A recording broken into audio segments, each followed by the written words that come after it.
Merci.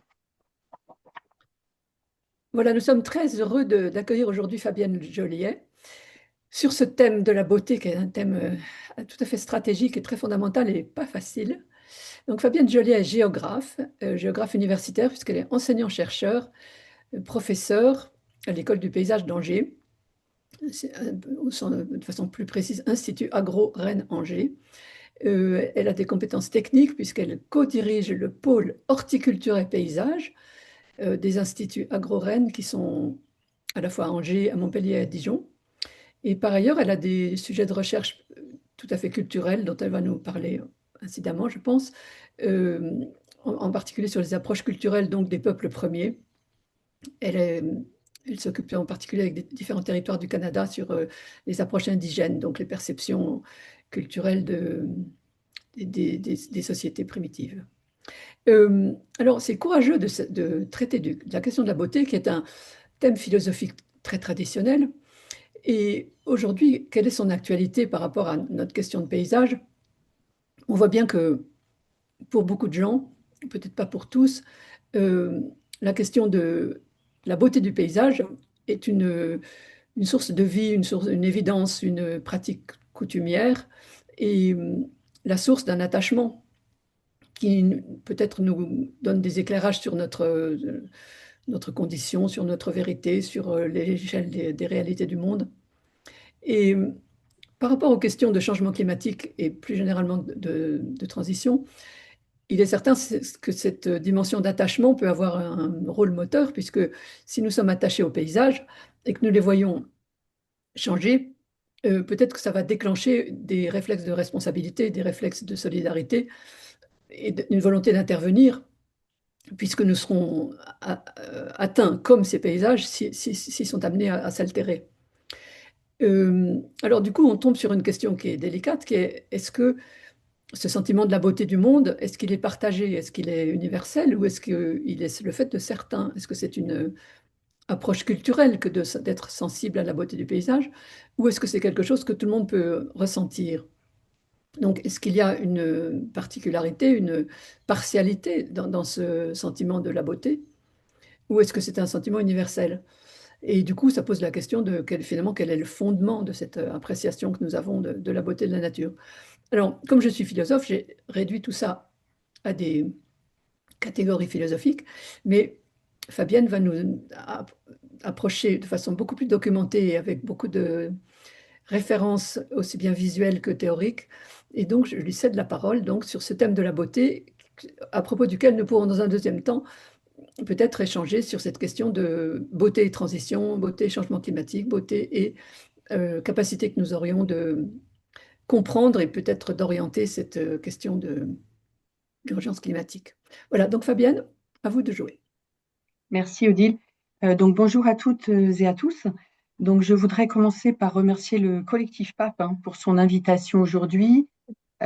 Collectif PAP que j'avais convié l'année dernière à échanger sur cette question de la beauté des paysages puisque quelque part elle nous était déjà commune et nous avions échangé lors d'une école d'hiver que j'avais organisée avec les étudiants de l'école du paysage d'Angers et une doctorante autochtone de l'Université d'Arizona. Euh, je voudrais commencer par dire ce que n'est pas cette conférence. Donc, elle n'est ni un cours magistral sur l'esthétique des paysages, elle n'est pas non plus une démonstration scientifique, une communication sur, de colloque. Et je pourrais la qualifier d'essai, un essai autour donc de la question de la beauté des paysages et en quoi celle-ci est de plus en plus associée à la crise environnementale et peut se présenter, s'avérer un levier et donc une synergie. Vous remarquerez que je ne parlerai pas que de beauté des paysages, mais aussi de beauté de la nature, de beauté du monde, de beauté de la planète, de la Terre.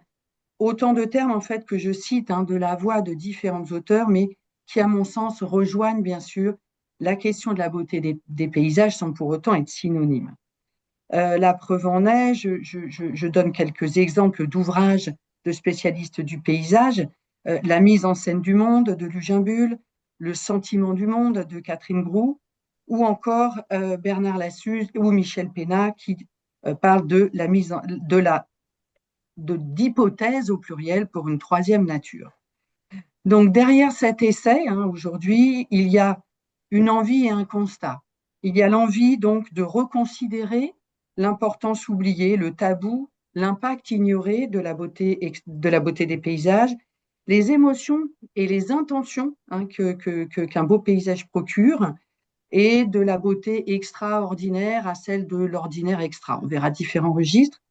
Donc il y a cette envie, et puis il y a aussi un constat que je vais essayer de montrer de manière pluridisciplinaire, le constat que la beauté, en fait, devient une notion, je ne dirais pas concept, mais au moins une notion opérante dans la transition environnementale que nous vivons, et qu'elle est un levier d'éveil, d'action, de protection, de conception avérée.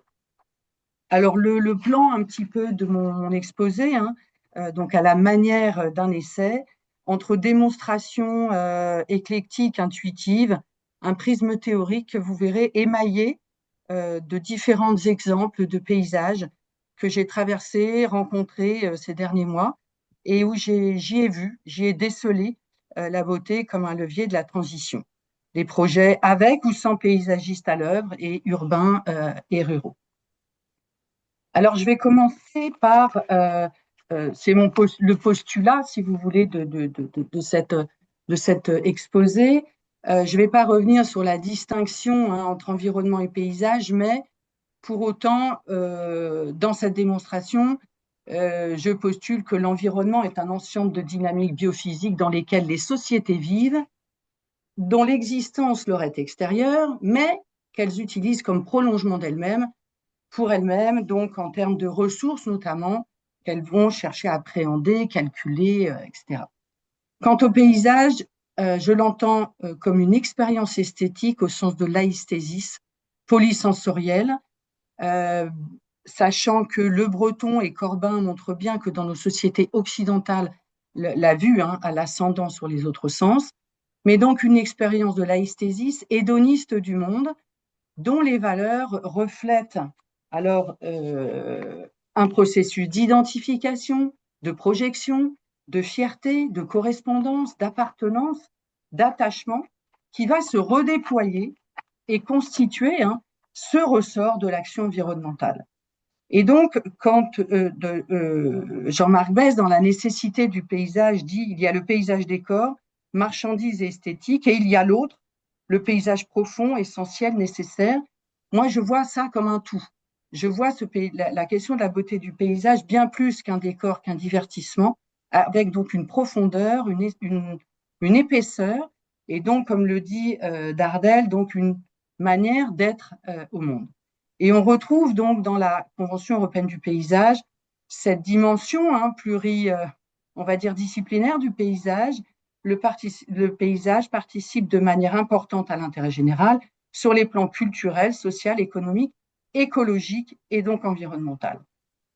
Et puis donc pour mettre en abîme mon propos, je l'introduis avec ces deux tableaux de Banksy qui, vous voyez, montrent bien combien le paysage et l'environnement sont quelque part corrélés, ne se substituent pas l'un à l'autre, sont irréductibles l'un à l'autre, mais il y a vraiment des intérêts communs. Et dans cette œuvre ces deux œuvres de Banksy, vous voyez qu'il va chercher, et j'y reviendrai dans la diapositive suivante sur cette question de l'héritage du pittoresque, donc il utilise bien deux paysages très académiques, pittoresques, avec une mise en abîme de la crise environnementale. Le tableau du haut, vous voyez que c'est un appel finalement à témoins. Pouvez-vous nous aider? Étiez-vous dans le secteur? Donc il en appelle à une brigade environnementale. Contactez le commissariat de police, appelez-nous. Et puis dans le tableau du dessous, vous voyez ce paysage arcadien, idyllique, bucolique, avec le pasteur et son troupeau.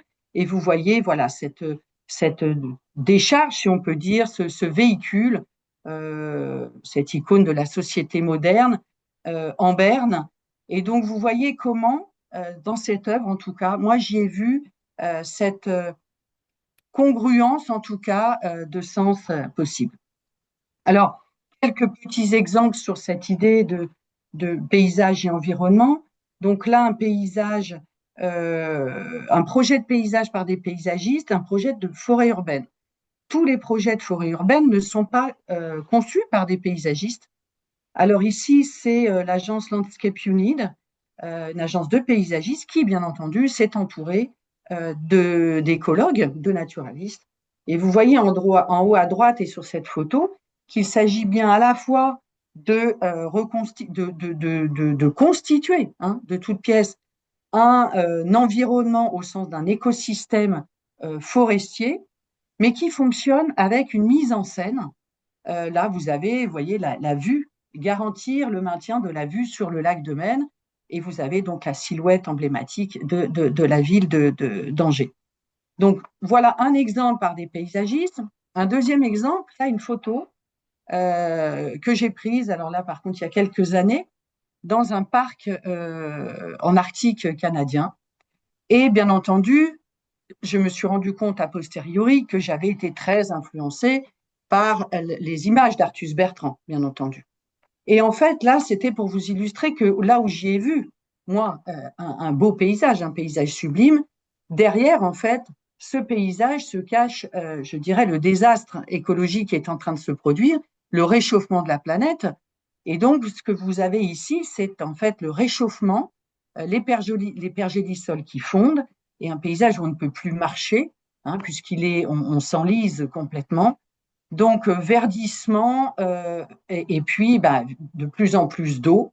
Et donc, vous voyez, voilà, cette ambiguïté entre le paysage et l'environnement. Comme disait Bernard Lassus, on peut trouver un paysage très beau, bien qu'il soit significatif d'un environnement en mauvaise santé.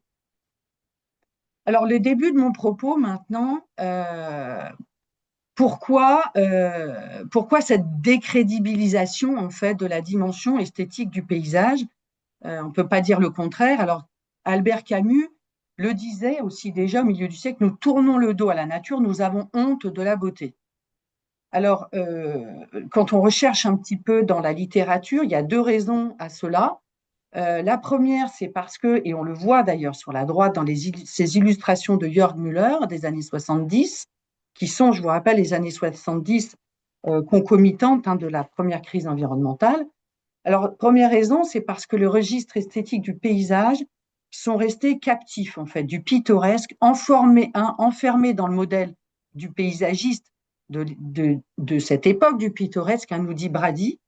Et puis, deuxième raison de cette décrédibilisation, c'est parce que l'évaluation de la beauté n'est pas quantifiable, objectivable, mesurable, et que de fait, tout essai de dispositif méthodologique pour l'appréhender est disqualifié.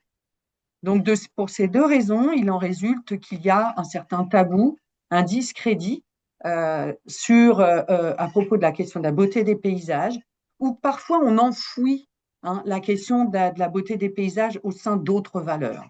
On va les dissimuler, et que de fait, là, il y a eu un contournement par la géographie, je dirais, quantitative du paysage, l'esthétique environnementale et l'écologie du paysage.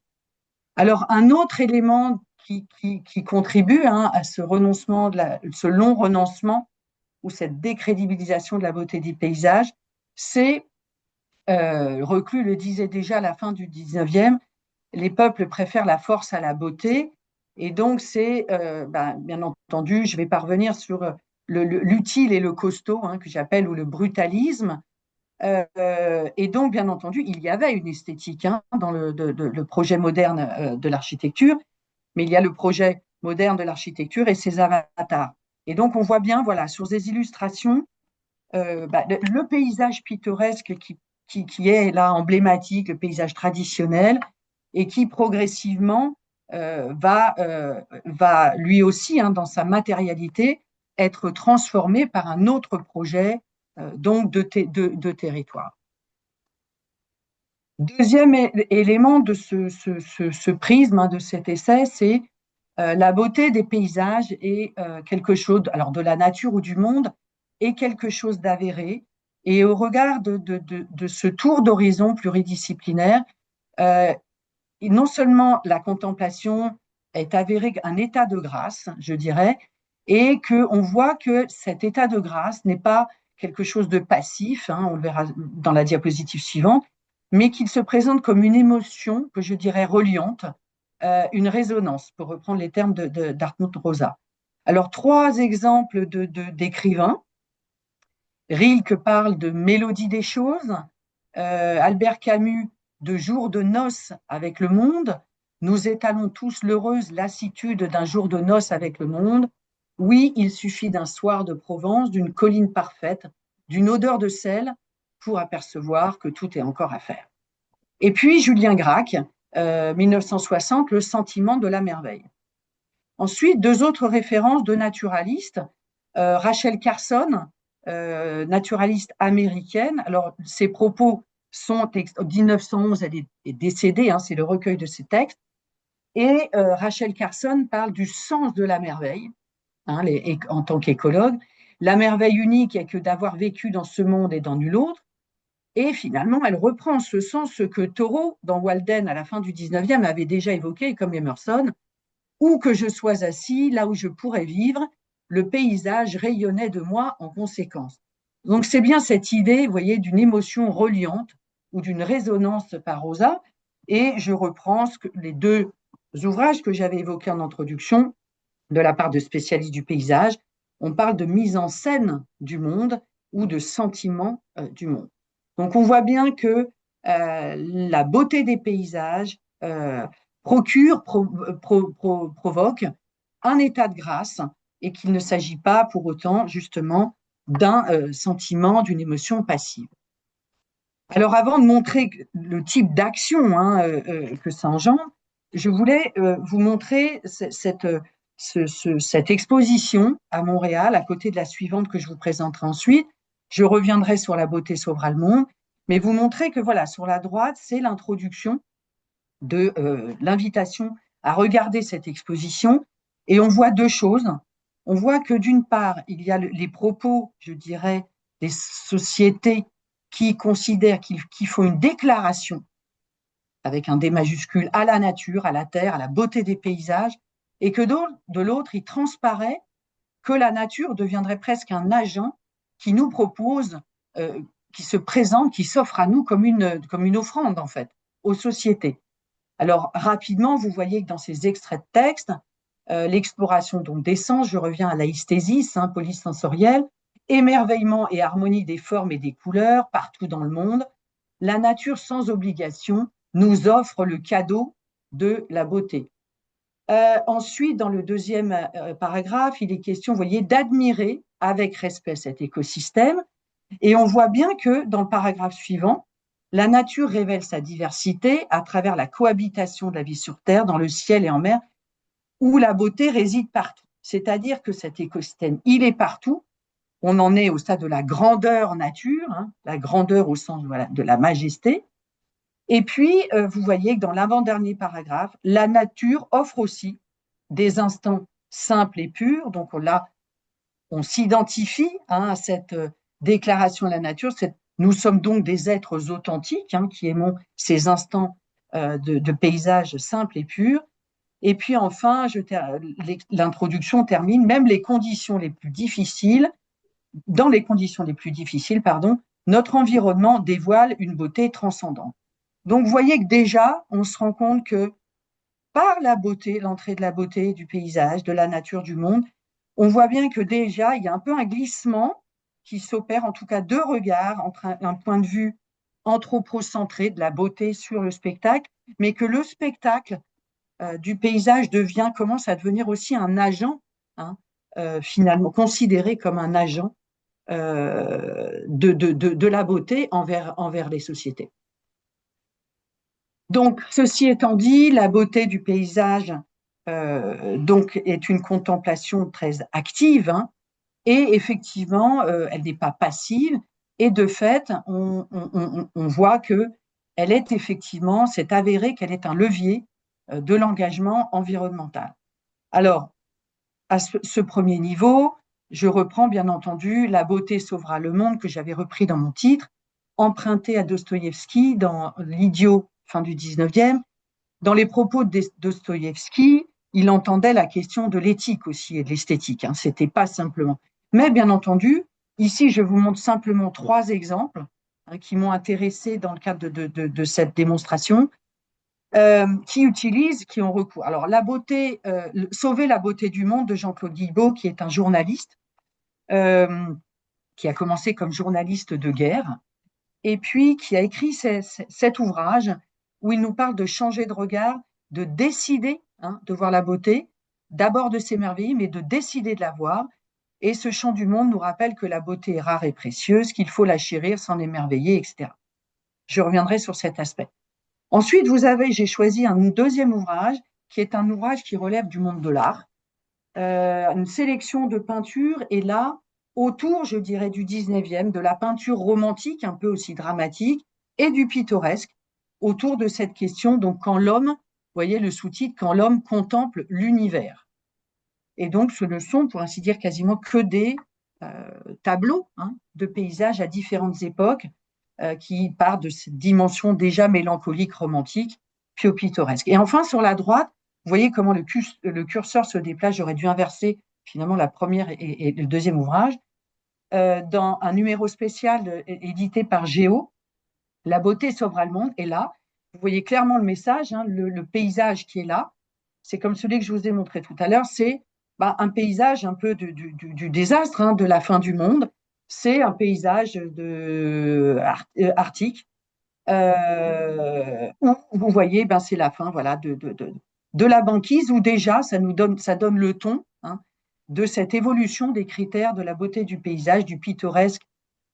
Elle sauvera le monde, et puis finalement arriver à des préoccupations environnementales. Alors du coup, je poursuis cet essai de démonstration, donc là aussi pluridisciplinaire. On voit bien que donc la beauté, donc loin d'être passive, engendre un éveil, pour le moins, ou un éveil ou une prise de conscience, mais elle est un déclic pour agir, ou une prise de conscience que c'est un devoir. Nous avons un devoir de responsabilité. Alors Berléand, qui a écrit sur l'esthétique du paysage, lui parle d'esthétique engagée. Burtynsky, dont nous verrons l'œuvre tout à l'heure, qui était un ingénieur chez General Motors et qui s'est converti en photographe avec pour mission d'éveiller les consciences par la beauté des paysages du désastre. La beauté a pour mission d'éveiller. Grâce à elle, les êtres humains peuvent être beaucoup plus conscients de l'impact de leur action. Combien de temps pouvons-nous encore nous voiler la face? Et c'est son travail, Burtynsky, c'est sa mission. Ensuite, une autre expo à Montréal l'année dernière, Expo Nature-Ville, Immersion, une exposition immersive dans la nature, et bien entendu dans l'esthétique, puisque là, on a des vidéos, on a des sons, on a des sens, et on nous dit que là où les mots échouent, sous-entendu les dictates un petit peu écologiques ou les injonctions à mieux faire, eh bien peut-être l'art, la beauté allument une étincelle de prise de conscience et d'action, et peuvent finalement s'avérer un catalyseur d'optimisme. Et puis pour terminer, Gou, qui lui est un ingénieur et qui s'est lui aussi consacré à son association, on va le voir tout à l'heure. Il dit que la beauté, alors lui c'est la beauté vue d'un satellite, prise de conscience écologique, la beauté de la Terre, de la planète, c'est une ligne de crête entre état de grâce et sidération, et qui provoque un shift, une action. Sur la droite, alors 2 exemples très ordinaires, un hors-série de Géo, La planète plus belle, c'est possible. Et vous voyez qu'on vous donne un petit tour du monde d'expériences crédibles qui vous engagent, qui peuvent motiver, inspirer pour faire. Et puis en bas à droite, à Pont-des-Chéris, dans la ville, le quartier on va dire, de l'ancienne colonisation franco et anglophone. Vous voyez ce panneau qui est quasiment, vous voyez, début de siècle, 20e. La beauté, c'est notre ville, et notre devoir est de la maintenir. Et là, ça va bien au-delà déjà que de faire attention aux déchets, de mettre des poubelles. On va mettre des pots, du végétal sur les trottoirs, ce qui n'était pas du tout dans la culture indienne, à tel point qu'on ne peut plus marcher sur les trottoirs. Mais vous voyez, voilà, cette question de la beauté aussi du quotidien, de l'ordinaire, qui induit une action, des interventions. Alors, ça induit une intervention, et donc Mais finalement, ce n'est pas n'importe quel beau paysage qui va entraîner l'action. Et dans ce tour un petit peu de la littérature et des actions, on constate que, comme le dit donc Jean-Pierre Gou, l'émerveillement est concomitant du sentiment de vulnérabilité. Et de plus en plus, effectivement, aujourd'hui, la source d'inspiration du paysage, c'est plus ça a été la montagne, ça a été la mer, ça a été la banlieue. C'est vraiment cet environnement qui va devenir une source d'inspiration du beau. Alors, vous voyez sur la gauche, donc Jean-Pierre Gou, l'expérience de la beauté, de la fragilité peut-elle sauver le monde? Il nous dit bien que l'émerveillement est concomitant avec le sentiment de vulnérabilité, de la peur de perdre, et l'action pour qu'on ait tous le désir de protéger la planète. Et la beauté motive l'action et non la sidération, parce qu'on va voir que c'est plutôt le moche qui engendre la sidération, c'est pas le beau. Et la fatalité du ça va mourir, voilà. Et c'est donc les paysages qui existent encore. C'est corroboré par Rachel Carson dans le sens de la merveille qui dit plus nous pourrons concentrer notre attention sur les merveilles, les réalités qui nous entourent, moins nous aurons envie de les détruire. Et Orsena, lui, pareil, dans La Terre à soif, c'est plus qu'un appel, c'est bouleversant, c'est vital. Mille émerveillements nous attendent, de plus en plus accompagnés d'effroi. Donc, dans ces trois perspectives, ce sont les paysages qui ne sont pas encore détruits, mais qui restent, et qui ce sont ceux qui restent.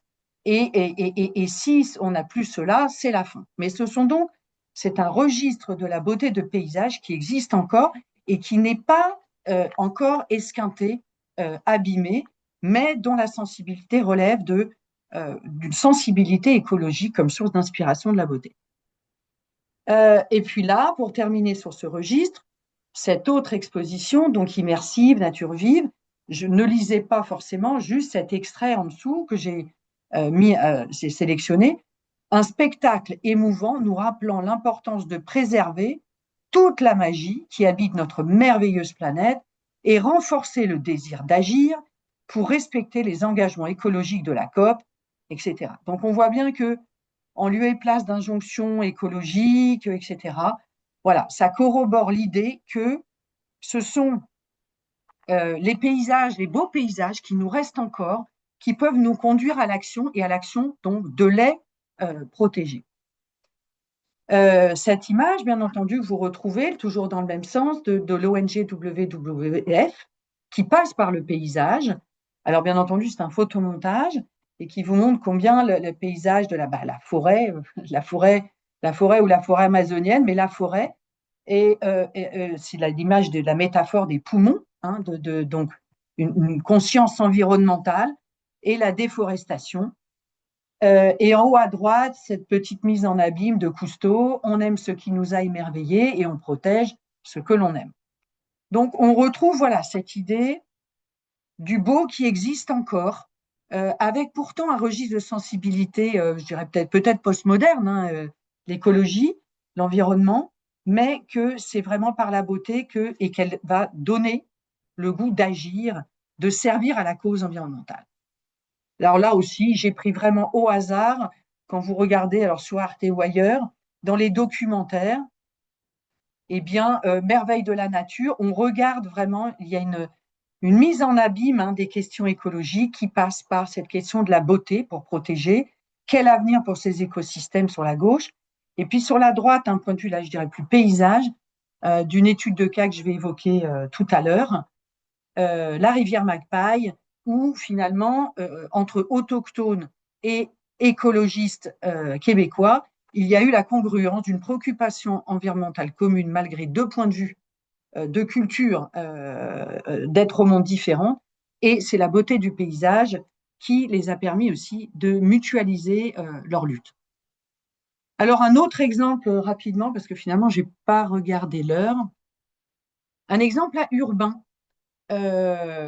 Alors là, vous allez me dire, mais pourquoi cet exemple? Alors, ce sont les terrasses du Verger au Mans. Et il s'agit, vous voyez, dans une dent creuse, en fait, de la muraille, d'avoir eu recours, de se dire qu'est-ce qu'on va faire là. Et il y avait l'idée d'écologie urbaine, d'agriculture urbaine, etc. Et là, pourtant, il s'agit d'un projet sans paysagiste, mais avec des associations qui traitent des jardins, donc cours et jardins, les croqueurs de pommes, etc.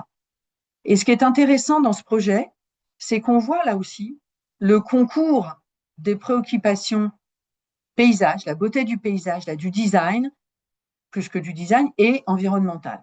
Donc vous avez sur la droite les remparts gallo-romaines qui sont révélés de plus en plus là sur du Mans, qui vont être, en tout cas, qui font l'objet d'un dossier classement UNESCO.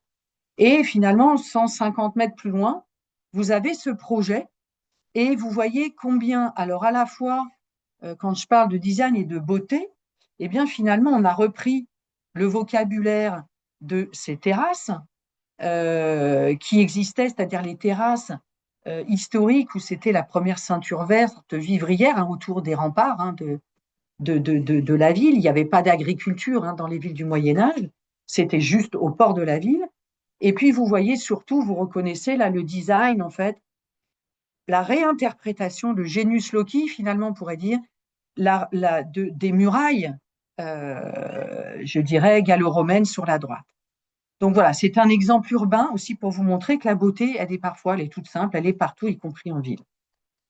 Alors maintenant, autre registre qui en appelle aussi à l'action. Alors là, c'est la beauté des paysages détruits. Alors la beauté, on peut l'appeler chant du cygne, ou comment sublimer le désastre. Et là, ce registre, donc le paysage, là, n'est plus. Hein. Donc finalement, ça nous appelle à une action. Ces paysages sont les sublimes horreurs. Et donc comment, là, c'est plutôt comment s'arrêter. Hein.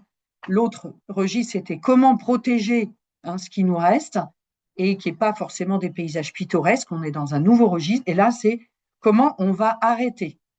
Alors, de sensibilisation à ça, le paysage anthropique, EN, de Robert Smithson, et qui, lui, est finalement contemporain, lui aussi, de la crise de l'environnement des années 70, et le travail de Burtynsky.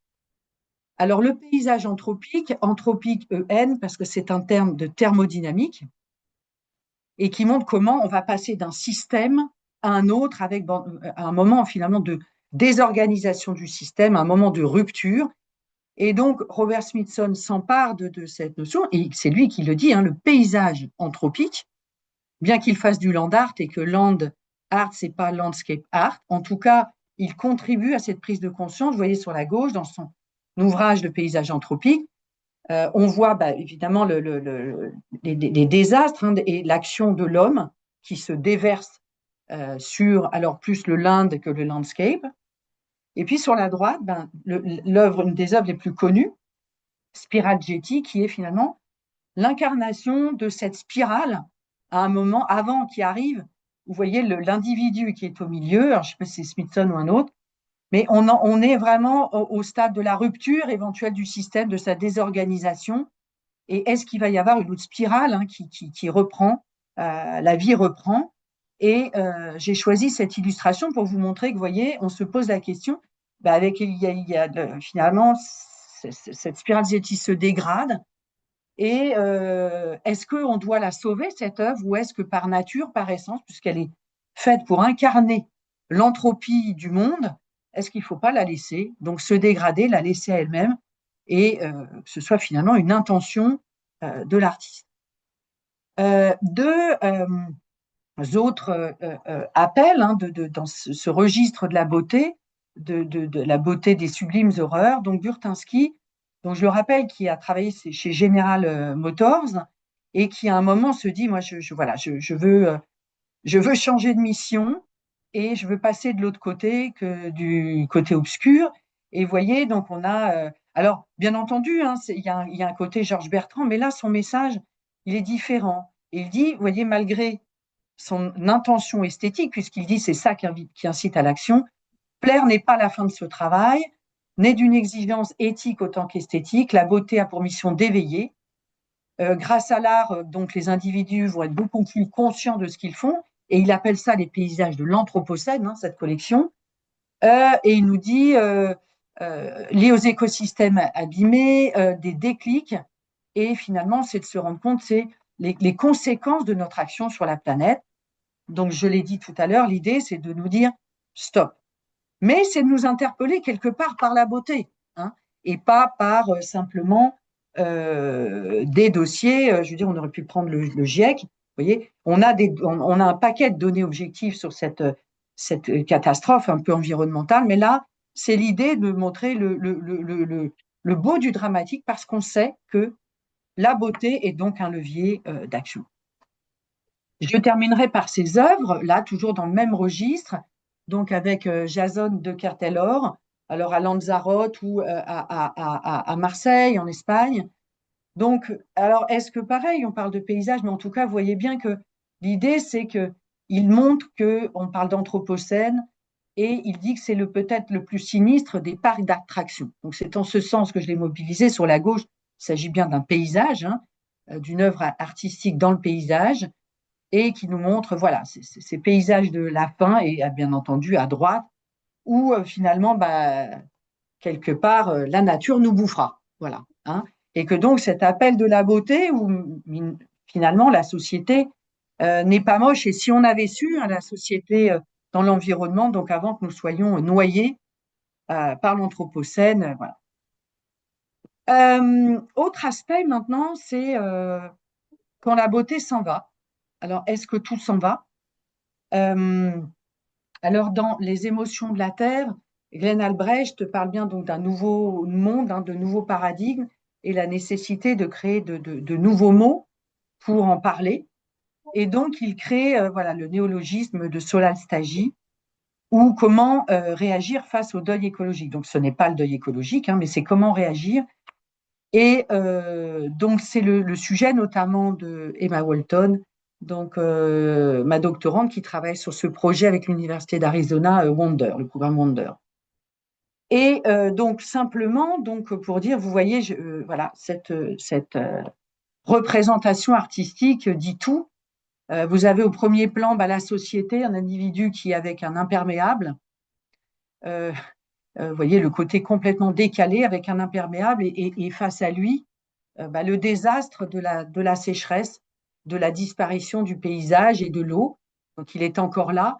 Mais donc, voilà, cette douleur finalement sociétale, quand la beauté s'en va, est-ce que tout s'en va? Est-ce que toute la matérialité du paysage s'en va? Est-ce que nous, euh, est-ce que toute notre sensibilité, pour le coup, s'en va, puisqu'elle passe par le sentiment d'appartenance, la fierté, l'attachement, etc. Alors, voilà cette parenthèse, puisque c'est un travail. Alors maintenant, pour terminer, aussi petite, voilà, quand le paysage est moche, alors là aussi, est-ce que tout s'en va? Donc, je ferai très court là-dessus, mais puisqu'on est parti de l'idée de la beauté du paysage, ses, ses, ses vertus, hein, reliantes, etc., son aptitude à l'action. Alors, quand le paysage est moche, alors j'ai pris bien entendu le vocabulaire de la France moche, et puis j'ai mis en face et en parallèle, et je ne voudrais pas que ce soit en parallèle pourtant, le travail de Venturi qu'on connaît bien, l'enseignement de Las Vegas. Alors, d'un côté, c'est qu'est-ce qui est moche pour les uns, qu'est-ce qui est moche pour les autres, puisque là, Jackson, hein, dans son travail sur le paysage, le dit, les gens qui ont trouvé ça beau, hein, parce que voilà, ce sont peut-être ceux qui sont restés sur le bord du chemin. Hein. Ces illusions sophistiquées étaient de confondre, d'émerveiller un public avide de plaisir visuel, de divertir ceux qui peut-être n'étaient pas capables de suivre le cheminement. En tout cas, vous voyez cette petite symbolique sur son ouvrage, la boîte, hein, ce qu'on appelle la boîte à chaussures, nous, l'indigence paysagère, donc le contre-pied de la beauté. Il revendique de manière très provocatrice I am a monument, c'est-à-dire voilà. Mais toujours est-il que voilà, c'est moche pour qui, pourquoi, mais toujours est-il que si la beauté tend vers l'action, si on peut dire, là pour reprendre le terme, la mocheté, la laideur tend beaucoup plus vers la prostration et la sidération. Enfin, avant-dernière facette de ce prisme, quand la beauté est dans tout, et peut-elle être partagée si elle est dans tout? Alors, sur la gauche, j'ai choisi donc un panneau de cette exposition qui est en cours au château de la Roche-Jagu dans les Côtes-d'Armor, que je vous recommande, L'Esprit de la nature. Et il y a ce panneau, alors vous voyez le paysage donc du nord de l'Arizona, hein, du Grand Canyon, et cette voie, la pensée Navarro, la voie de la beauté. Alors, dans cette pensée, les autochtones ont une pensée holistique hein, qui ne distingue donc pas du tout le paysage, l'environnement, le monde des choses, le monde des sensibilités. Et vous voyez qu'en bas de ce texte, cet hymne en fait à la beauté, hein, qui est là pour un rite, qui peut être un rite de guérison, de passage à l'âge de la puberté, un mariage, la réussite d'un projet, etc. Donc, dans la beauté, je marche. Avec la beauté devant moi, je marche. Avec la beauté derrière moi, je marche. Avec la beauté au-dessus de moi, je marche. Avec la beauté autour de moi, je marche. La beauté est revenue. Donc, vous voyez cet appel à la beauté et qui m'a amené à vous montrer, parce que c'est devenu un parc national. Tous les Navarros ne vivent pas dans ce parc national, mais en fait, c'est un parc national. J'ai pris cet exemple parce qu'effectivement, Depraz le dit, c'est une question de protection, bien entendu, mais avant tout, un élément, en tout cas, envisagé, alors culturel ou naturel, envisagé dans sa dimension esthétique et paysagère. Et là, pour le coup, on a deux cultures en présence avec donc deux rapports à la beauté différents, sauf que, comme on va le voir pour la rivière Magpie par la suite, eh bien là, il y a cette beauté holistique du monde tel que les Navarros le vivent. Et puis, là aussi, il y a eu un monde commun avec cette idée de la beauté des parcs nord-américains, qui est celle de la nature sauvage et du wilderness. Donc, d'un côté, voilà, l'influence de cette beauté holistique, de plus en plus aujourd'hui, et quand effectivement, lors de cette exposition, il y avait une présentation d'un Paoni et qui disait que l'administration Biden s'était tournée vers récemment, hein, depuis la Déclaration des droits autochtones de 2007 par l'ONU, l'administration Biden se retourne vers ces autochtones comme mode d'inspiration de gestion maintenant un peu plus appropriée. Voilà. Et donc cet autre exemple, Amérique du Nord, Canada, la rivière Magpie. Tout à l'heure, on était dans le parc national. Là, c'est un autre mode d'intervention sur le territoire qui est la personne morale. Et pour une rivière, alors ça peut être pour une montagne, ça peut être pour une forêt, voilà. Là, cet exemple, donc c'est une rivière qui est à l'embouchure du Saint-Laurent, ce qu'on appelle la côte nord, pas très loin de Saint-Pierre-et-Miquelon, Terre-Neuve, etc. Et on est en territoire au Québec, hein, mais aussi en territoire autochtone. De part et d'autre de cette rivière Magpie, les autres grandes rivières nord-sud qui se jettent dans le Saint-Laurent ont été harnachées avec des barrages pharaoniques. La rivière la Manicouagan, la rivière romaine, etc. Et cette rivière Magpie, qui pourtant avait eu déjà un petit barrage dans les années 60, voilà, Hydro-Québec s'est tourné vers la Magpie en disant maintenant ça va être le tour de la Magpie, parce que quand même l'ironie du sort, c'est que l'hydroélectricité est avancée comme une énergie verte. Donc vous voyez que là, dans la pensée occidentale, c'est le beau de qui pour qui. Alors, une énergie verte, une énergie propre. Alors, l'étude d'impact a commencé à être faite et qu'est-ce qui s'est passé? Alors là, c'est d'un côté les Inuits, hein, pas les Inuits, les Inuits qui vivent, donc leur territoire, c'est le Nitassinan. Alors, ils sont canadiens, québécois, hein, mais ils ont encore leur appréhension du monde, hein, qui est encore vivante, malgré la colonisation. Et donc, ils se sont opposés au harnachement de la rivière Magpie. Et de l'autre côté, ce ne sont pas les Québécois en général, ce sont les environnementalistes québécois leurs efforts se sont mutualisés et ils ont déposé un dossier à la COP 15. Et là, qu'est-ce qui a fait commun? C'est l'idée de la protection d'une personne morale. Alors, c'est la même idée hein, sur le Parlement, l'idée du Parlement de la Loire, l'appel du Rhône, hein, donc cette influence comme ça. Mais donc, il y a eu, je l'ai dit en introduction, là, qu'est-ce qui a mutualisé l'effort de ces deux groupes? Parce que ce ne sont pas tous les Occidentaux, hein, ce sont les environnementalistes québécois. C'est d'une part ce rapprochement de l'idée de nature, une vision holistique d'un côté, une vision écocentrée de l'autre, et puis, eh bien, la question de la beauté du paysage, avec là aussi des registres différents. Le wilderness, qui est encore un registre assez actif dans la beauté des paysages pour les environnementalistes, et de l'autre, la beauté de la terre-mer, et comme pour les Navarros, une beauté qui est une dimension qui rayonne, alors là, pour le coup, qui est reliante jusqu'au cœur des individus, au sens humain et non humain. Un autre exemple, le parc national je reviens donc sur l'idée d'un parc national avec avant tout l'idée, donc c'est pas une protection de la nature en tant que telle, mais protection de la nature parce qu'il y a une reconnaissance d'un paysage emblématique. Et là, ici, vous voyez cette zone, c'est un parc national récent et c'est une zone humide très, très, très vaste. Et vous voyez que cette intervention minimale, mais paysagère, je n'ai pas dit paysagiste, mais paysagère, a fait que cette zone, si elle n'avait été que protégée, aurait été protégée, certes, mais par contre aurait été complètement inconnue, finalement, pas des non-humains, mais des humains. Et là, vous voyez cette mise en scène qui est très légère, alors qui permet d'abord de le parcourir, d'avoir une expérience kinesthésique, physique aussi hein, de ce paysage, et pas que la vue. Alors, vous voyez, mon idée, c'était de vous montrer ça, pour vous montrer que c'est par la beauté que cette zone humide est devenue finalement un spectacle, et que réciproquement, c'est parce que c'est devenu un spectacle que on a protégé sur autant d'hectares ce territoire.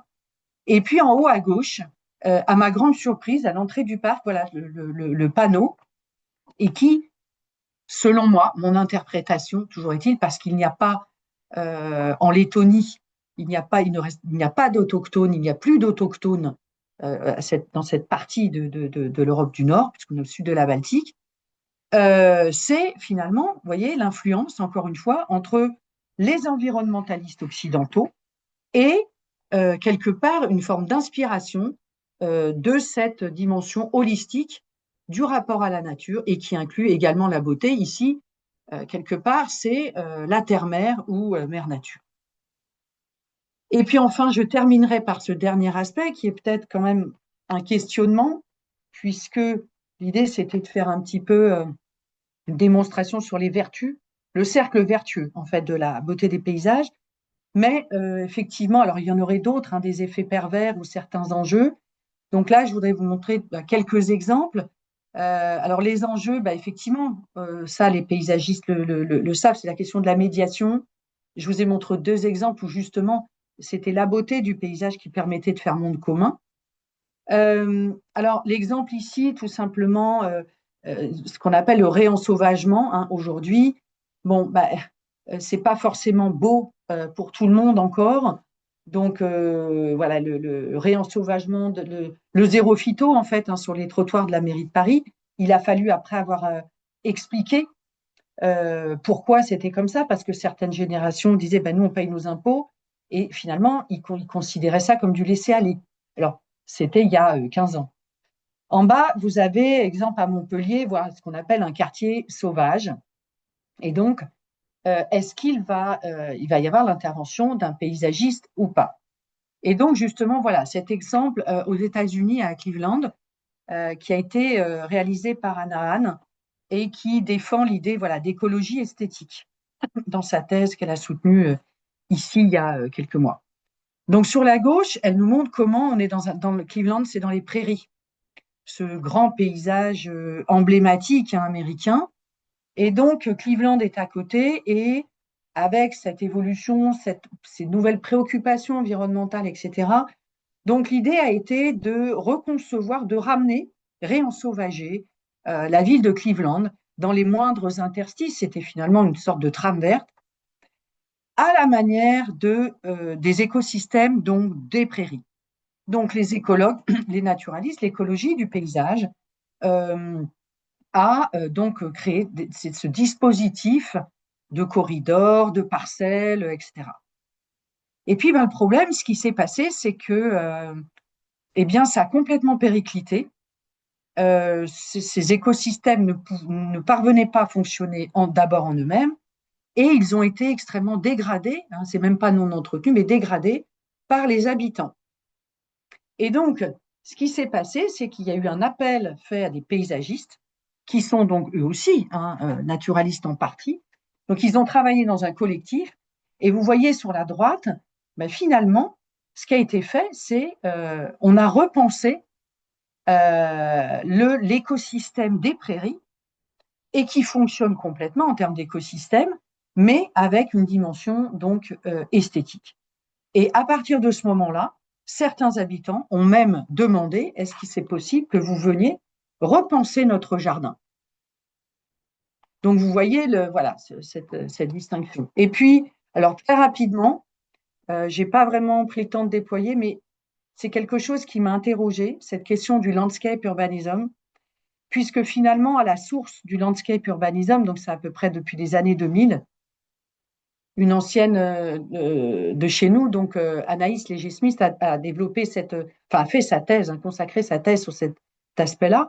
Et finalement, c'est comment les paysagistes peuvent s'emparer, orchestrer, parce qu'emparer, ça pourrait dire que signifier confisquer, c'est pas ça, mais peuvent être à même, en équipe pluridisciplinaire, de créer finalement du beau écologique et s'inspirer aussi finalement de l'écologie en termes de design. C'est quelque part un chantier, enfin en tout cas une perspective qu'avait commencé Olmsted, fin du 19e, Olmsted, contemporain de Thoreau, d'Emerson. Donc cette question, voilà, on les qualifie de certains pères de l'écologie, d'autres pères des paysagistes. En fait, c'était quelque chose qui était déjà lié et qui finalement voilà, depuis une vingtaine d'années, montre comment, là aussi, le paysage, et donc, entre autres, hein, la dimension de la beauté peut être une motivation et qui est une congruence entre beauté du paysage et environnement. Et puis, comme effet pervers, pour terminer, la question de la gentrification. Alors là, bien entendu, la gentrification, c'est là dans le paysage remarquable, hein, l'effet waouh. Mais finalement, on sait déjà hein, que pour les jardins publics, ça aussi, les jardins publics, c'était une préoccupation hygiéniste. Et puis, il y avait quand même de l'art des jardins. Et encore aujourd'hui, on sait que les jardins publics ont une double dimension. Hein, et bien entendu, cela engendre forcément hein, une gentrification. Pour ce qui est des parcs nationaux, ça aussi, on parle de wilderness gentrification maintenant, autour de tout, voilà, les parcs nationaux. Et j'ai choisi aussi comme autre exemple les labels paysage, parce que là, il y a le mot paysage, hein, culturel de l'UNESCO, au Portugal, notamment autour d'Evora. Le Évora a été classé donc patrimoine à l'UNESCO et ce paysage qui était un paysage très peu productif, un paysage un peu marginal, un paysage dur politiquement au niveau des sols, etc. On a même à un moment qualifié ces territoires d'un pays de plouc. Et eh bien, ce territoire est devenu aujourd'hui ce qu'on appelle le dernier jardin d'Europe, au sens où il coïncide tout à fait avec un vaste jardin à l'anglaise, avec les troupeaux de moutons, de cochons qui paissent en liberté, ces collines à l'infini, et ces bocteaux, ces bosquets de chênes verts, de chênes lièges, voilà, et d'oliviers. Autre exemple, et donc on ne peut plus, les Alentejans ne peuvent plus habiter chez eux. Donc les fermes sont reconverties en résidences secondaires, et donc ce sont soit les urbains hein, qui achètent comme résidence secondaire ou à l'international et donc les prix montent, etc. Et donc c'est un peu la même chose finalement pour le patrimoine, le label paysage culturel de l'UNESCO, qui euh, finalement paysage culturel, hein, pas paysage naturel. Et donc d'un côté c'est le jardin de la France avec ses parcs, etc., jardin parc de la Loire, tout un historique aussi autour des représentations littéraires, etc. Et en même temps, le revers, enfin, ou le revers, non, le double finalement effet waouh, c'est la Loire qui, paradoxalement, est qualifiée de dernier fleuve sauvage d'Europe. Alors là, ça donne vous voyez, deux cordes sensibles à cette exception. Alors, je me passe de lire les textes que vous avez en dessous, la prestigieux, majestueux, naturel, unique, singulier. Et donc, ça donne quoi? Eh bien, ça donne, là aussi, il y a une gentrification.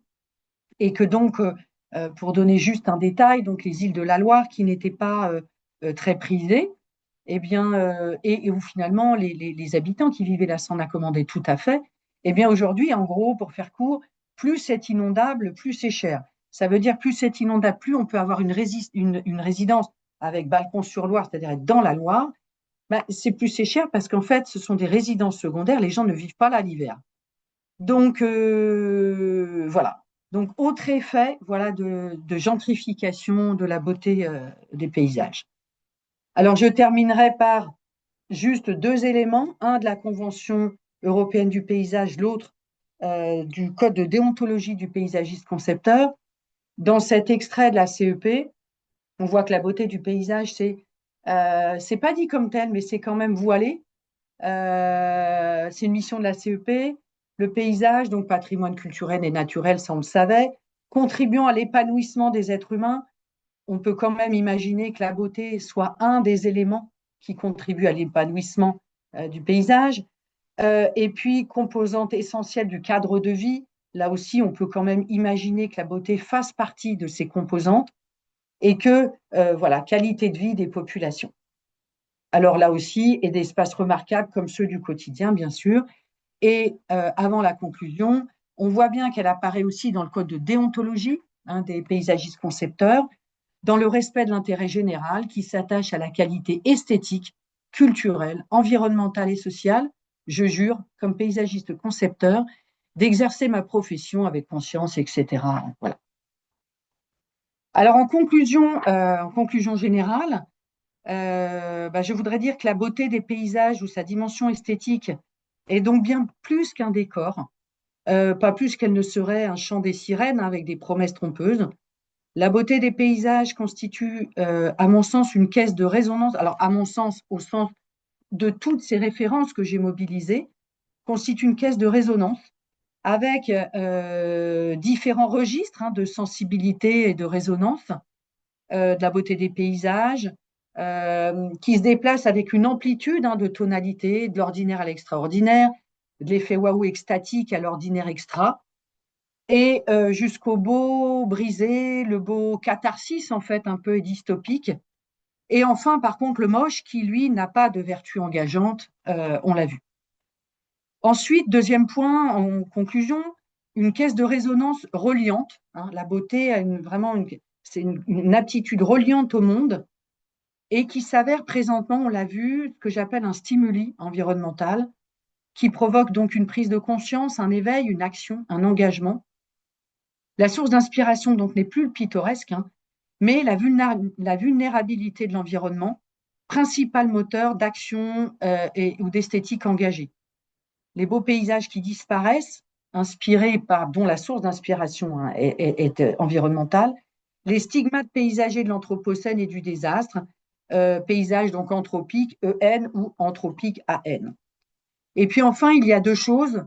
L'élan de la beauté grandeur nature, ou prise à bras le corps par les cultures autochtones, qui ne sont pas si négligeables, et notamment le retour, le transfert d'influence aujourd'hui, dont l'influence holistique inspire de plus en plus une nouvelle perspective éco-centrée, biocentrée de l'environnement. Et notamment, donc j'ai parlé du Parlement de Loire ou de l'appel du Rhône, mais voilà, il y a différents exemples qu'on peut retrouver, je vous dis, dans différents différents motifs, en fait, du paysage, outre les rivières. Et l'élan de la beauté, donc, est quelque chose de rassembleur un petit peu, on l'a vu, comme une hymne partagée, alors pas par tous, mais en tout cas, il peut transcender différentes cultures et différents niveaux de société dans différentes cultures.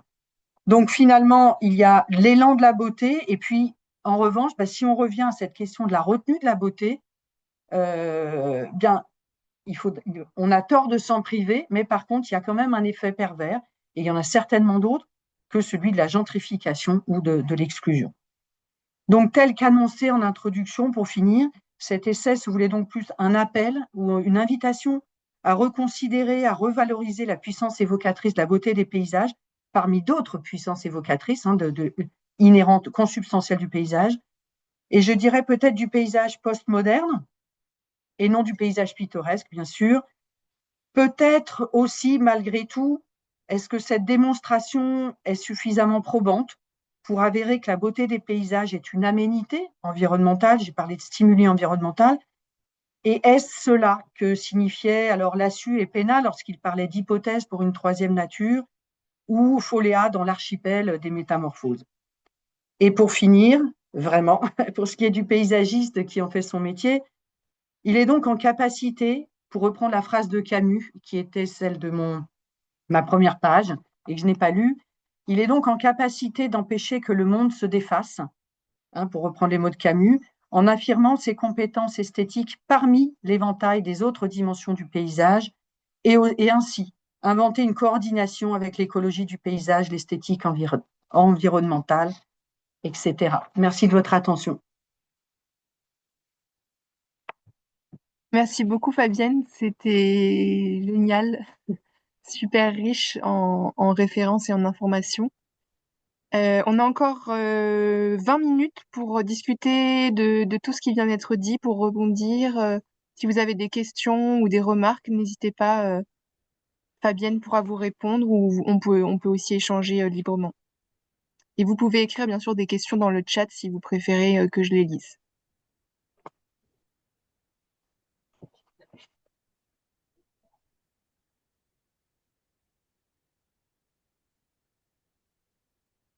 Tout le monde est un peu sous le choc de... Alors, du coup, j'en profite pour rajouter une petite chose dans ma conclusion quand je disais il y a cette influence de cette dimension holistique du paysage.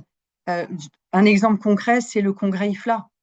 Et le congrès IFLA, où il y a une petite session, sur la question justement du droit à la nature et du rapport humain-non humain dans la pratique paysagiste.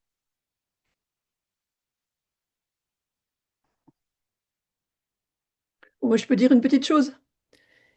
J'ai beaucoup apprécié le très grand tonus de l'ensemble de cet exposé, la précision et ce parcours qui va tout à fait dans le sens de ce que nous essayons de faire à PAP, entre en gros les paysages d'exception et plus particulièrement les paysages par la photographie, et spécialement la photographie vue du ciel, l'impact que cette époque a pu avoir sur la sensibilité que nous pouvions avoir sur les questions d'aménagement, et la façon dont aujourd'hui, cette question du paysage extraordinaire est très atterrie sur la question du paysage ordinaire et de la revendication pour ce paysage ordinaire à ce qu'il fasse paysage. Et le collectif PAP est tout à fait engagé dans l'idée que le paysage ordinaire, dans le cadre de vie de chacun, mérite de contribuer à sa qualité de vie. Et à cet égard, je ne suis pas sûre d'être moi-même complètement d'accord avec cette idée que vous aviez que le moche est accablant et du coup nous décourage. On peut aussi dire que le moche nous provoque à l'envie de le transformer ou de restaurer dans ce relativement moche quelque chose de moins moche. Et en ce sens, faire paysage d'une façon générale, d'une façon universelle, ça consiste à éliminer le moche, enfin, à l'espoir d'éliminer le moche. Évidemment, c'est une ambition peut-être très grande vu l'état du monde. Mais Non, je partage, je partage Odile. Ce que je voulais, c'était montrer que plus souvent, enfin, dans ce que j'ai lu, là où j'ai été, où j'ai questionné, tout dépend de l'ampleur du moche. Voilà. Et que souvent, le plus souvent, donc effectivement, c'est une manière de dire on ne peut pas laisser, et c'est la raison d'être de beaucoup de concours aussi de paysage. Mais quand on n'est pas paysagiste, qu'on est habitant, devant l'ampleur des choses, ben, beaucoup de gens quittent. Voilà. C'est-à-dire qu'il y a moins, je pense que j'aurais dû le dire peut-être de manière plus mesurée, mais apparemment, mais voilà, une hypothèse avérée encore plus. Apparemment, le moche, beaucoup de gens, tout dépend de l'ampleur du moche, mais vont peut-être partir devant l'ampleur de la tâche et ne pouvant, voilà. Ou alors, c'est un projet d'aménagement et de paysage qui peut résoudre le moche à cette ampleur-là, quoi. Je crois qu'il y a des questions dans le chat. Oui, il y a aussi Auréline Doro qui avait levé la main. Donc, Auréline, si tu veux poser ta question. Oui, bonjour. Enfin, peut-être qu'on peut commencer par une autre question. Excusez-moi, j'ai une petite urgence. Ah, Je répondrai tout à l'heure. d'accord. Pardon. Pas de souci. Donc, on a des remerciements dans le chat pour cette passionnante présentation. Et Myriam Lédet pose la question par rapport à la troisième nature que définit Michel Pénat. Est-ce que vous pouvez développer un petit peu ce qu'il entend par cette troisième nature? Bah, écoutez, il suffit de prendre son ouvrage qui n'est fait que de projets. Alors l'idée, en fait, de l'Assus au départ, puisque Michel Pénin a été un des étudiants, des nombreux étudiants de Bernard Lassus. Et donc l'idée d'abord de Bernard Lassus, c'était au sein notamment, l'idée qui se défendait au sein de l'école de pensée, si on peut dire Jardin, Paysage, Territoire, c'était de dire, est-ce qu'on ne parle pas aujourd'hui de paysage finalement postmoderne, hein, après la mort du paysage et puis, voilà, cette inertie du pittoresque, etc. Et dans ce sens, paysage postmoderne, c'était l'hypothèse de Bernard Lassus et donc de ses projets, c'était de dire est-ce que le paysage serait pas cette troisième nature qui, il y a nature, culture, et donc ce serait pas, enfin voilà, quelque part, enfin, ou une médiance pour reprendre aussi Augustin Berg, et donc, ça a été repris c'est l'ouvrage de l'agence, en fait, Pena et Pena. Et on voit donc tous leurs projets, et enfin, ils ont fait une sélection de projets qui montrent, et c'est un ouvrage qui a peut-être une vingtaine d'années, mais qui montre déjà, finalement, voilà, comment l'idée du projet, de ces projets-là, ont finalement quelque part une ambition de le projet de paysage n'est pas voilà ce décor pittoresque, et qu'il embrasse cette question voilà de l'environnement au sens large. Merci beaucoup. On a une autre question de Mathieu Grosjean. Le moche n'est un moteur d'action que si on est amené à le comparer au beau qu'il est censé être. Point d'interrogation. Alors tu peux répéter, Blandine, parce que c'est Ouais. je Alors c'est une suggestion. Est-ce que le moche ne serait pas un moteur d'action uniquement s'il est comparé au beau qu'il est censé être? bah, forcément oui. Bah, de toute façon c'est les deux bouts, en fait, on va dire. J'ai utilisé volontairement le moche parce que c'était la France moche et que je trouve que c'est très parlant. Et oui, bien sûr, c'est en réaction, et on a vraiment un curseur, on a les deux extrêmes, en fait. Donc c'est en réaction, le moche n'est une réaction que par rapport à une idée, à forme académique, un peu à des codes, en fait, hein. Ça répond pas au code académique, et c'est ça qui fait que c'est moche. Et puis après, il y a des degrés d'intervention, et puis en fonction des différentes personnes.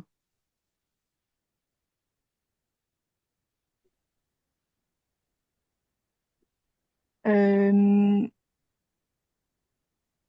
alors Myriam a levé la main pour compléter son propos peut-être. Oui, merci Fabienne pour cet exposé excellent et complet.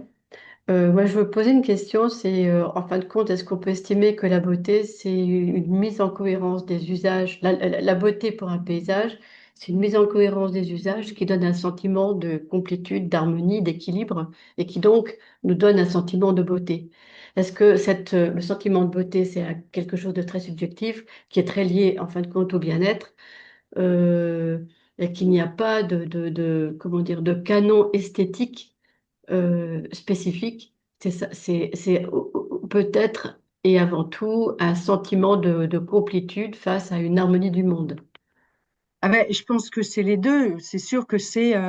Et puis, c'est pas que regarder, c'est de l'aesthésis au sens être dedans. Hein, Voilà. comme on dit, c'est un Ouais. sentiment de bien-être et où de plus en plus, même l'éthique, hein, est de plus en plus proche de l'esthétique. Mais euh, en fait, les canons, je dis, c'est des portraits nature qu'on a plus ou moins consciemment quand on apprécie un paysage. On sait bien qu'il y a un peu des lunettes avec un ensemble de filtres auxquels on est plus ou moins sensible. C'est pareil de dire la société occidentale, c'est tellement vaste. Quand je dis les environnementalistes québécois, voilà, il y a voilà, des sphères comme ça avec des modèles qui se superposent et qui contribuent plus ou moins consciemment à apprécier le paysage. Mais là, je te rejoins, c'est vraiment ça, c'est bien plus que ça. Et c'est pour ça que je trouve ces phrases formidables. Rilke dit, c'est la mélodie des choses, un jour de noces avec le monde.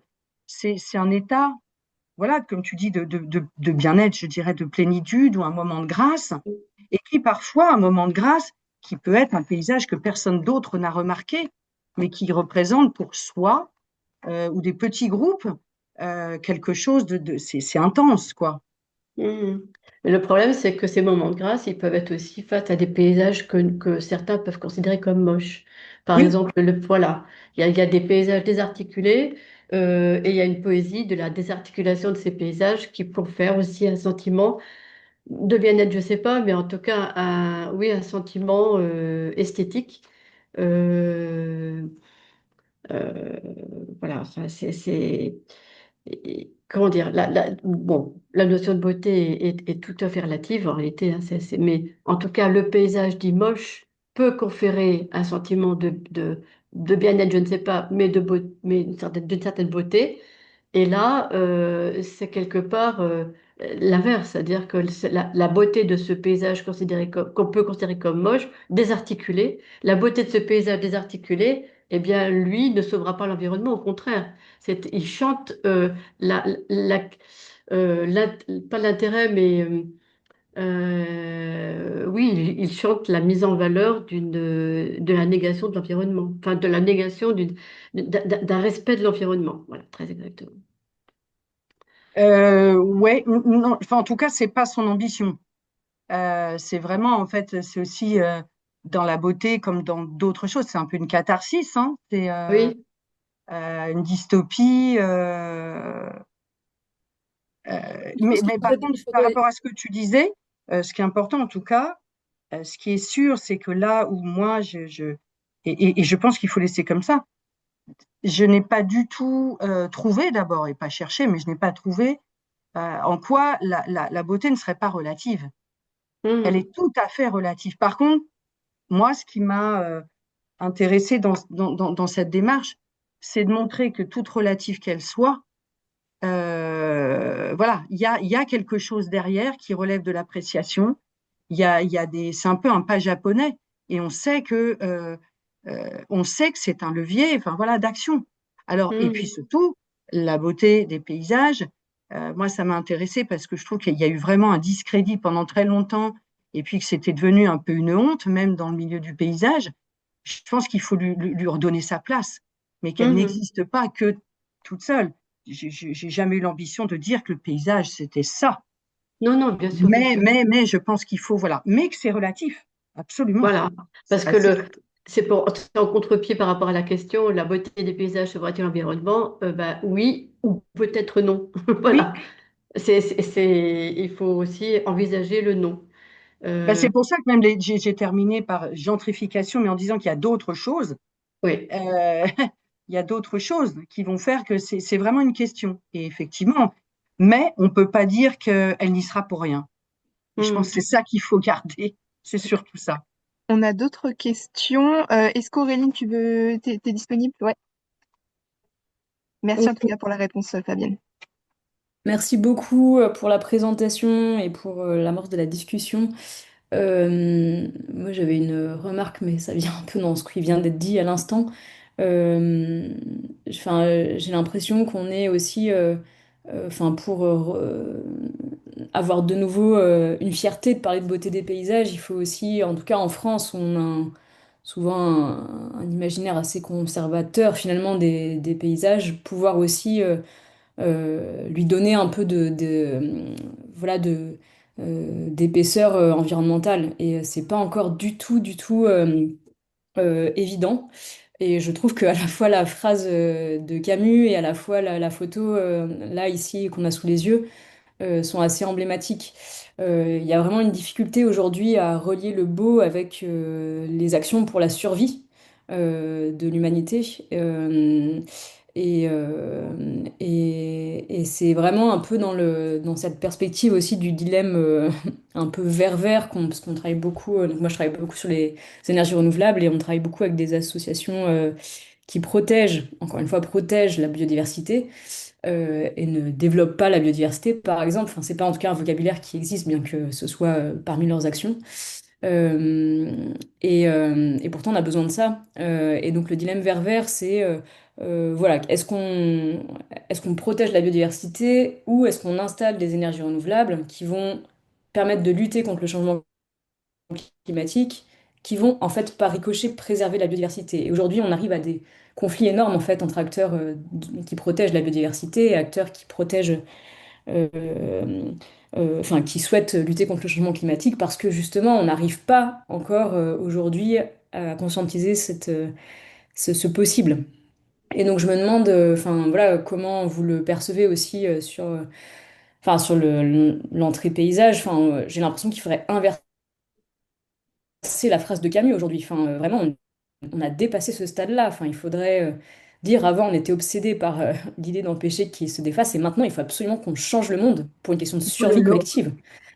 obsédé par l'envie qu'il se refasse, quoi. Ah bah, en tout Oui, cas, j'ai l'impression oui. qu'aujourd'hui, ça reste un énorme sujet. Enfin, Ah oui, c'est, oui. il y a Et pas ça, du tout de place, en fait, et il y a une crispation de plus en plus forte, oui. notamment avec la montée de l'extrême droite en France, hein, mais qui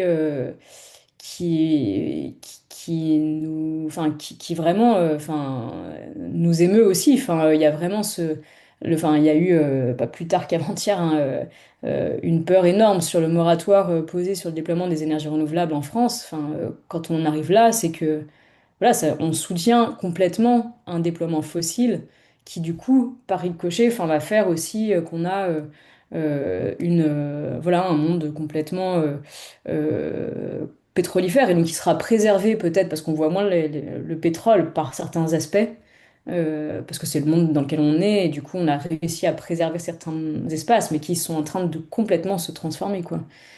Et du coup, je sais pas comment vous lisez Mais aussi j'ai juste effleuré cette question avec la rivière Magpie, la question de l'hydroélectricité.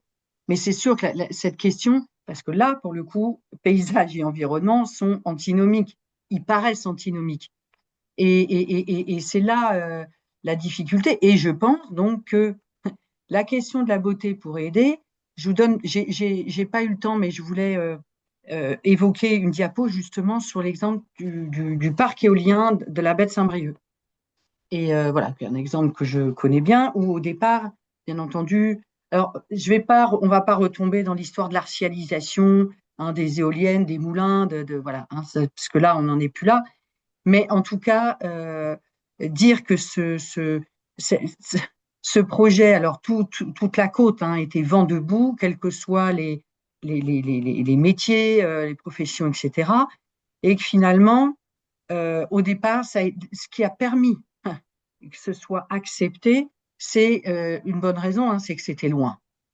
C'est pas comme, je veux dire, à Pornic, à Noirmoutier, où là, on est sur la plage, on pose son sac, sa serviette au pied d'une éolienne. Donc, il y avait quand même cette idée d'un paysage où on s'est dit, la notion de visibilité du projet, Alors ça, c'est la base, hein. On n'est même pas à parler de beauté, mais enfin, en tout cas, c'est d'impact sur la beauté.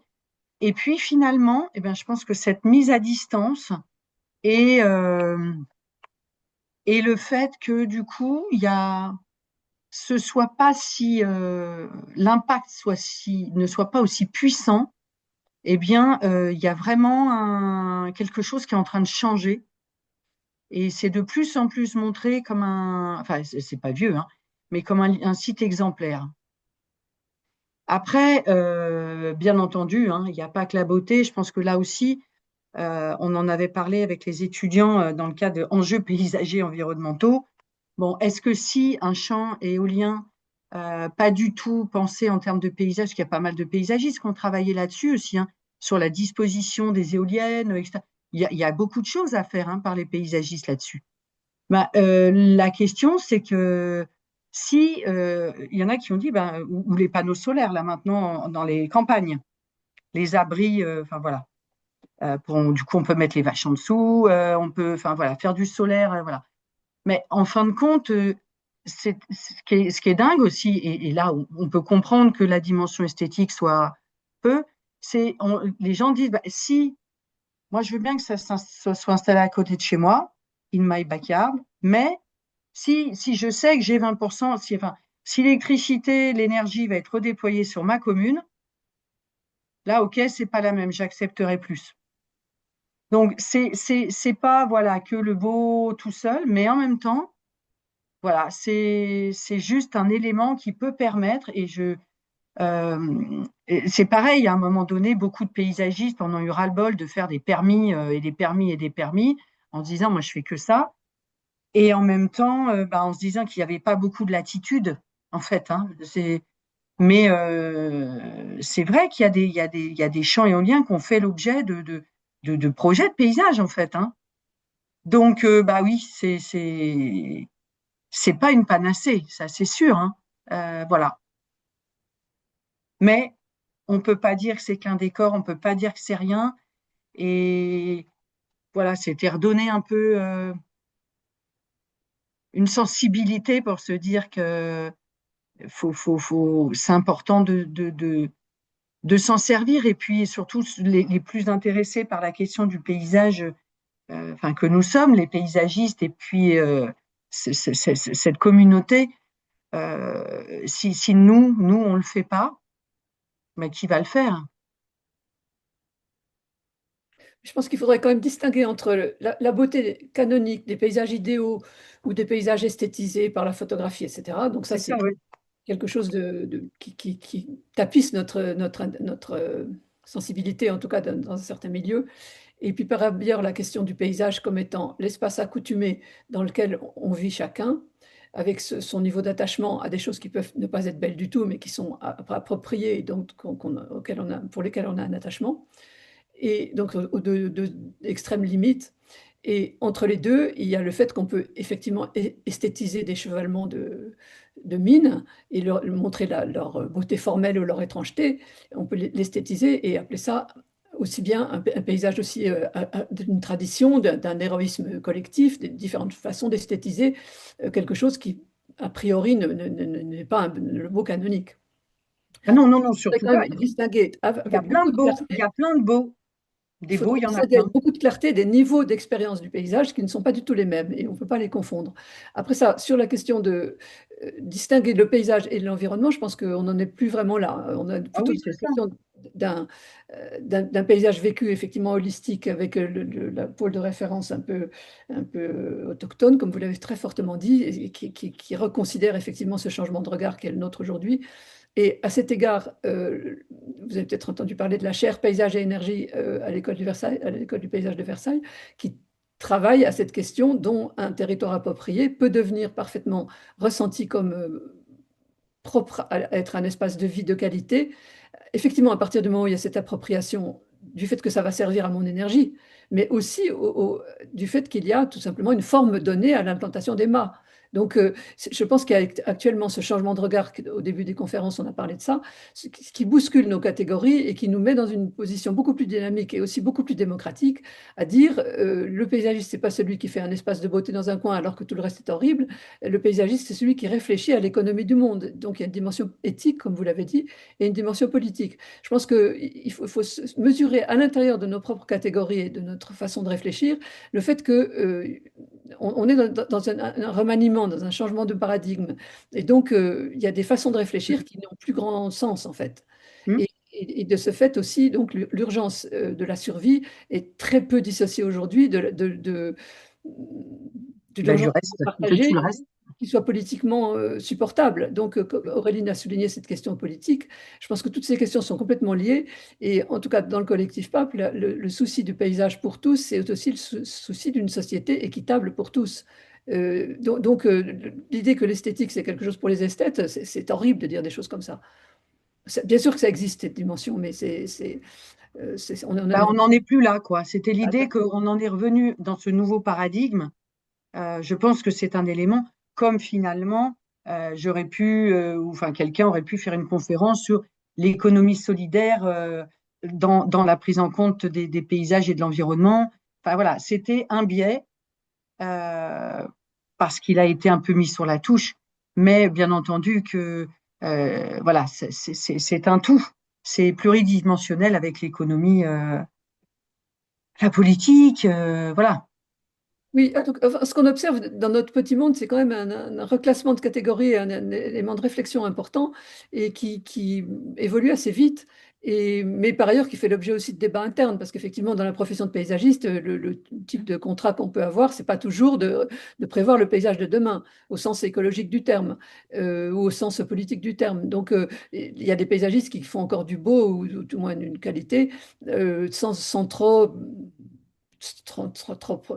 s'obséder par la question écologique, ou encore que aujourd'hui la durabilité d'un paysage, c'est quand même, enfin d'un paysage travaillé, c'est quand même la question de sa, c'est une question forcément liée à l'eau et à la chaleur.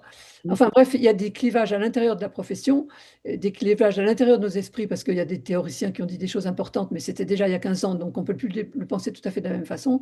Et c'est donc un champ extrêmement dynamique et qui, je crois aussi, a une dimension, c'est le cas du programme Interreg, une dimension d'associer tout le monde à la question que le monde va changer et quelle part est-ce qu'on prend à ça, comment est-ce qu'on comprend ce qui se passe et comment est-ce qu'on réussit à ne pas éventuellement se gendarmer du fait qu'il change. Parce qu'effectivement, quand le paysage change, on est toujours désarçonné. Et quelquefois, au bout de 2 ou 3 ans, on s'aperçoit qu'on est beaucoup plus à l'aise dans le nouveau paysage.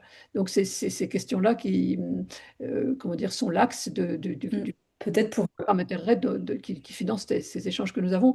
Mais je pense que c'est assez appréciable de voir que au-delà de la finalité de ce programme Interreg, il y a une sorte de débat interne qui s'exprime par la diversité des gens qui écoutent ces conférences, un débat interne qui est nécessaire à nos savoir-faire et à notre corporation.